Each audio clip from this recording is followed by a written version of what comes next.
Good morning. It is 9 o'clock. It is the second day of January 2021. And if anybody was expecting anything to change midnight, New Year's Eve, it's more of the same because I'm still your grumpy guide to all things gaming, the OGGM. Let's build a 5-room adventure. Talked about the idea of the 5-room adventure before. I kind of think it's more like a 6-room adventure than a 5-room adventure because one of the rooms, and it's not, again, first let's say it's not a 5-room. It's basically you can break down an adventure to 5 points. And those points are usually rooms because you could build a complete dungeon in 5 rooms. It tells an entire dungeon story in 5 rooms. You could tell an entire adventure in 5 points. You know, I kind of think there needs a 6 point because one of those points has to be, why am I here? And we've talked about this before, what the format is, so point 1, why am I here? Why am I the adventurer going to do whatever it is that the 5-room dungeon is offering to me? Point 2, usually the entrance to the 5-room dungeon, usually an encounter. 9 out of 10 times it's going to be an encounter. Sometimes, most times you'll have the boss at the final encounter, but I'm one of those people who thinks, why can't you have the boss be the first encounter and every other encounter sort of be reacting to the fact that you ran into the toughest thing the first encounter? Like the first encounter in Star Wars is Darth Vader, right? He's the boss. So basically, you want after you get the why am I here, the first room, whatever, is some type of combat. Because A, it gives you sort of a hint of what to expect further on. B, it gets the blood boiling for the players. It gets the interaction more. It really gets you an idea of what's going on, and you can just sort of, you want to start them, coming in fast. Because if you haven't hooked your audience in the first 10 minutes, you're not going to hook them. So you want to just get them in fast, get a combat, get them to, work together, get some sense of danger and adventure and excitement, and then move on to the second one, the third one. The third one will probably be some type of skill test or role-playing test. Perhaps they need to circumvent a situation, like how do we cross this ridge if there's no bridge, or they have to deal with a puzzle or a trap or an NPC or whatever. So the second one is, the third one is going to be, third one is going to be some type of non-combat, but still dice rolling, interacting with the world, maybe some lore, whatever. Okay, so then we move on to so that's the second room. First room is some type of, guard, whatever. Second room is some type of interaction with the world. Third room can be a hazard or another fight, So again, you want dice rolling, you want some type of interaction with the world, maybe a little lore. Again, it doesn't have to be combat, but again, you just want that dungeon to feel like a living, breathing place, like the activities of the characters or things they're running into, things that are trying to stop them to get to room 4. Now, room 4 and 5 can switch places. So one of those is going to be your final boss, or a small encounter leading up to your final boss. And then one of those is going to be the reward. And you can switch them up. You could have the reward, then the final boss, or you could have the final boss, then the reward, or you could have an encounter, and then the final boss who's guarding the reward. But basically, 4 and 5 are sort of just nebulously interchangeable. But you do want some type of reward at the end, and 9 out of 10 times some type of final boss at the end. But you don't have to. I mean, you could put the final boss in room 1, and you could put the reward in room 1 or room 2, and then room 3, 4, and 5 are just the escape or dealing with the fact that we fought Vader in the hallway in room 1. So that said, let's build one of these 5-room dungeons. And let's start with fantasy. Okay, I mean, we can build them for any setting, but we're going to start with fantasy because that's, number 1. All right, so first, we need a name. So I entered a search in the old Google for random name dungeon name generators. And I found a page called fantasynamegenerators.com dungeon names. So it gave me 10 dungeon names. Burrow of the Mad Wolf, Tunnels of the Shadow Raven, Vault of the Storm Phoenix, Quarters of the Black Bat, the Damned Tunnel, the Hidden Labyrinth, the Earth Grotto, the Lonely Mage. You kind of feel sorry. Lonely Maze. You kind of feel like sorry for that one. It's like, he's a maze, but he's lonely because really it's just a hallway. The Gray Dungeon, and the Emerald Point. So of those, Vault, that sounds small. Vault's not going to be more than like 5 rooms. Burrow, again, probably, not more than 5 rooms. Tunnels could be a lot more than 5 rooms. The rest sound bigger, like the Hidden Labyrinth sounds big. Earth Grotto, Gray Dungeon, or Emerald Point, those all sound big. So let's stick with Burrow of the Mad Wolf, Tunnel of the Shadow Raven, or Vault of the Storm Phoenix. Tunnels of the Shadow Raven, why it doesn't really make sense because a raven's a bird. Why is a bird underground? Unless the Shadow Raven was an individual. So Burrows of the Mad Wolf or Vault of the Storm Phoenix. Burrows of the Mad Wolf sounds a little bit more something like Vault of the Storm Phoenix sounds like something really high level, But Burrows of the Mad Wolf, that kind of sounds reasonable. So let's call our 5-room dungeon Burrows of the Mad Wolf. And the first thing we want to do, why are our adventurers going there? Well, who or what was the Mad Wolf, and why would I want to go to his burrow? A burrow is a burial place, usually. Like if we're talking Borrow Mound, a burrow is also a hiding place, like animals burrow in for the winter. So using those 2 definitions of the word, is it someplace where the gray wolf was buried, or the Mad Wolf was buried, or is it someplace where the Mad Wolf hid out, for the winter? Okay, hiding out for the winter. The Mad Wolf is a bandit lord, and this is where he, hid out during the winter, and then during the spring and the summer, he would stage his attacks, and then, winter he would go and hide in his burrow and, enjoy the fruits of his mad labors. He's mad because he doesn't do things that normal bandits do. He doesn't follow the rules. He kills when he doesn't have to. He doesn't take hostages. The things he steals makes no sense. He's a wolf because, he sort of works by himself or with a small pack, and he's very loyal to those he works with. So there we go. We got a general idea.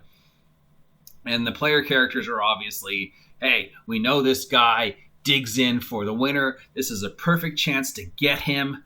So we're going to hire you guys to go to his burrow, to go to his hideout and get in there either by hook or by crook and deal with this Mad Wolf because he's just gotten out of hand. He's becoming a threat to the trade and the money, and we villagers don't like that. So that's your adventurer's reason for going to the burrow of the Mad Wolf. So there's point number 1. Some reward, the guy's a threat, blah, blah, blah, blah. Point number 2. Get to the burrow of the Mad Wolf. What is the burrow of the Mad Wolf going to have guarding his burrow? You got to go into the cave or the whatever it is. What's the first thing you're going to run into to get the blood boiling, to get the combat running, to give you an idea of who this Mad Wolf guy is? So he's a wolf, so he's very loyal, but he's also crazy. So anybody who works with him is also going to be a little crazy. So, but very loyal to him. So what's, he's very vicious. So loyal, a little crazy, and vicious, goblins. So, but goblins are chaotic. Yeah, but they're also crazy, vicious, and tend to be loyal to the person who's paying them.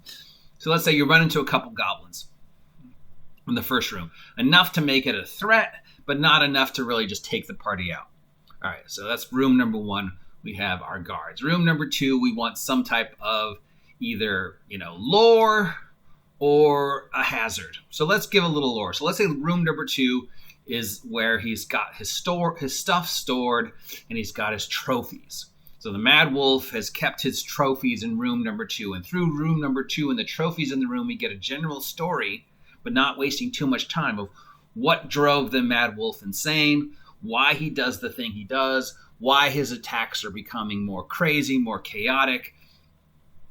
stuff like that. So room number 2 gives us a little lore and maybe a hazard, like a skill check, like a locked door with a trap. So the party has to unlock this door, disarm this trap, and also they learn a little about who this crazy guy is and why he's gone crazy. You know, what is the thorn in the mad wolf's paw that he has gone mad? All right, so that's room number 2. Room number 3, again, let's say it's another small fight. Because we want a small fight before the big fight, you know. So what's going to be, again, we want something a little bit crazy, loyal to a crazy person, and and wants to follow along with what this guy does. So, but we don't want more goblins. Well, good. I mean, but yeah, sure, why not? More goblins, because goblins sort of fit the story. Just sort of crazy, very loyal. You don't really know what they're going to do next, but what they do, but they're willing to follow this guy for whatever reason. So let's have a larger goblin, or just more goblins. These are his guards. These are the ones that are super loyal to him. These are the ones that have been with him the longest. So they're a little bit tougher. They're a little bit better equipped. Whatever. So then we get to room 4. Room 4 is where the wild wolf, the mad wolf, hangs out following the format. So this is his room, his base of operation, where he makes his plans, where he's nursing his wounds, we finally discover who or what the mad wolf is, and we'll do a Dread Pirate Roberts. The mad wolf they encounter is not the first mad wolf. He's actually like the 3rd or 4th. The first mad wolf died. And the reason why the combats and the thing that the mad wolf has been doing each and every time is because it's not the same guy. It's somebody who inherited the title. And the current mad wolf is, of course, a bigger goblin. He's killed the last mad wolf. He's taken over his domain. He's living off of the name, but he's a goblin, so everything he's doing is a little crazier, a little bit more violent, and the only people that are going to follow him are people that sort of think the same way, so more goblins and orcs. So this is a big boss goblin, the kind of goblin who can get 2 attacks around with his scimitars. He's got a lot of hit points. Maybe he's got some special abilities, that only a boss goblin would have. Like he's harder to hit. He's got more hit points. He can 2 attacks around. He's got, advantage because this is where he hangs out. So he knows everything about the room. Maybe he's got a few traps hidden in the room that he can pull. Like he pulls a rope as a free action, and, caltrips or alchemist fire falls from the ceiling because he's the mad wolf. He's crazy. He killed the previous mad wolf in the fight with the previous mad wolf. The previous mad wolf injured him. Let's say he injured him with a sword of wounding. So he's got this constantly seeping sore, this constant pain that is driving this big goblin boss even crazier to do crazier things. So he's maybe got a level of barbarian. So we've got this big goblin boss with a level of barbarian, this seeping wound that is driving him insane. He's wielding the sword of wounding that he took from the previous mad wolf, So there we go. And then finally we get to the 5th point, the reward. What is my reward for taking out the current mad wolf? Well, whatever the people in bit number 1 promised you, plus now you're the mad wolf. You've killed the previous mad wolf. Dread Pirate Roberts rules say you're the current mad wolf. Plus you have everything he's recently stolen. You have the grave of the previous mad wolf and the mystery of who these mad wolves are to uncover. You have this goblin's treasure, including a sword of wounding, some gold, some silver, maybe some other magic items. Will the other goblins now, if they're still alive, swear loyalty to you? Will other people now say you're the new mad wolf? And plus it gives us a hook to the next 5-room adventure. Who was the original mad wolf? What was his story? What killed him? Where is he buried? Who was the second mad wolf? What was his story?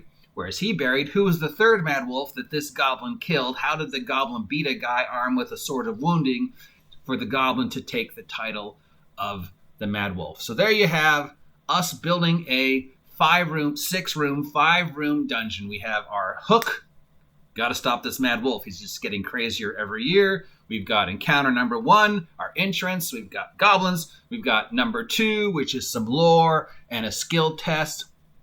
We've got number 3, which is some more tougher, older, grizzled goblins. We've got number 4, which is the revelation that the mad wolf is dead, and there's a new mad wolf, and he's this half-crazed barbarian goblin who's got this seeping wound from the sword of wounding.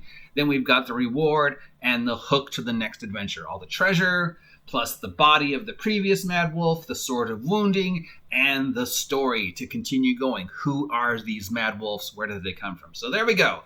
That is how you would build some ideas for 5-room dungeons. So just get you percolating. Just generate a random name and then build the story around the random name. So we have Burrow of the Mad Wolf.